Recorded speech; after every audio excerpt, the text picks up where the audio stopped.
2025 IPL এর champion হয়েছে RCB, তাই চারিদিকে একজনেরই নাম বিরাট কোহলি। তবে আমরা প্রতিবারই ব্যাক স্টেজের হিরোদের ভুলে যাই, যেমনটা 2024 আইপিএল জেতার পর শ্রেয়াস আইয়ারকে ভুলে গিয়েছিল কেকেআর, আর এখন সেটি হচ্ছে রজত পাটিদারের প্রতি। এই নিয়ে বিস্তারিত আলোচনা করব এই ভিডিওতে। তার সাথে জানাবো কোন দল কত করে টাকা তারা পকেটে পুরলো। নমস্কার, আমি প্রীতিশ, আপনাদের স্বাগত জানাই ক্রিকেট স্ট্র্যাটেজিতে। আইপিএল টুর্নামেন্টে খরচ হওয়া আর্থিক অঙ্ক সব সময়ই আলোচনার কেন্দ্রবিন্দুতেই থাকে। প্রত্যেকবারের মতো এবারেরও আইপিএল এ দুই ফাইনালিস্টকে টাকার থলি উপুর করে দেওয়া হলো। চ্যাম্পিয়ন আরসিবির ঝুলিতে গেছে পুরো 20 কোটি টাকা। যদিও শেষ মুহূর্তে এসে ম্যাচ হাতছাড়া হয়, তবুও রানার্স আপ হিসেবে পাঞ্জাব কিংস পেয়েছে 12.5 কোটি টাকা। দীর্ঘদিন পর ফাইনালে পৌঁছানো দল এবার সত্যি প্রশংসার দাবিদার, কারণ তারা গোটা টুর্নামেন্ট জুড়ে দুর্দান্ত ক্রিকেট খেলেছে। মুম্বাই ইন্ডিয়ান্স তৃতীয় স্থান অধিকার করেছে, তাই তারা পেয়েছে 7 কোটি টাকা, এবং চতুর্থ স্থান অধিকার করেছিল গুজরাট টাইটেন্স, তাই তাদের টাকার মূল্য 6.5 কোটি। অরেঞ্জ ক্যাপ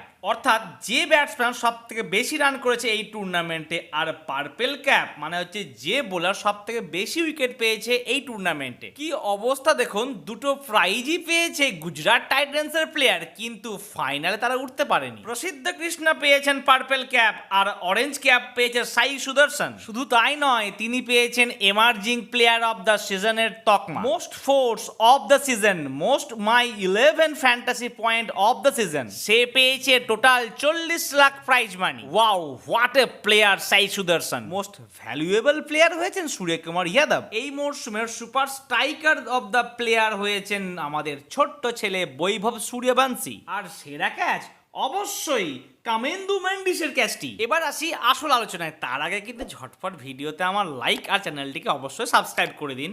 একদিনে হবে না, একদিন হবে, বিরাট কোহলি এটাই করে দেখালো। কিন্তু 18 বছরের যে অভিশাপ কাটালো যে ছেলেটি, তাকে কি করে ভুলে যাই বলুন আমরা। আর যে ইয়েস সালা কাপ নাম দে কে কেটে নাম দু করলো, রজত পাটিদার। এই প্লেয়ারটির ইতিহাস একটু জটিল। 2022 আইপিএল অকশনে তিনি ছিলেন আনসোল্ড। অবশ্য চোটের কারণে মাঝপথে তাকে বিরাট কোহলির দল কিনে ফেলে, আর অ্যাজ এ আনকাপ প্লেয়ার হিসেবে তিনি প্রথম সেঞ্চুরি করেছেন আইপিএল এ। আরসিবি কে তার অবদান মোটেই ভুলে গেলে চলবে না, তার সঙ্গে কুনাল পান্ডিয়াকে ভুললে তো চলবেই না। তবে হ্যাঁ বন্ধুরা, আমরা চাইবো যে পরের মরশুমে যেন পাঞ্জাব কাপ পায়। শ্রেয়াস আইয়ার এটি ডিজার্ভ করে, কি তাই না?